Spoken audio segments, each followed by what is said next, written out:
తిరుమలలో మంగళవారం రోజు చిరుత సంచారం కలకలం రేపింది.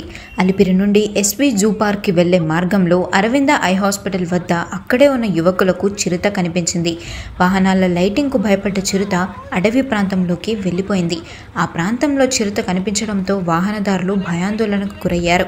అదే రోజున మరో చోట కూడా చిరుత కనిపించింది.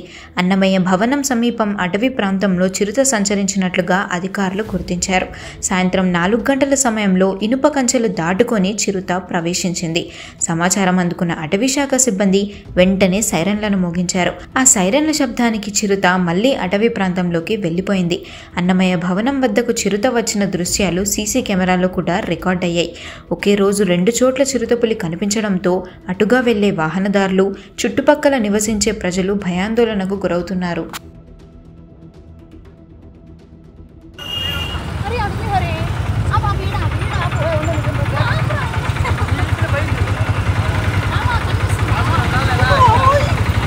వెళ్ళిపోతుంది విడది నా లైట్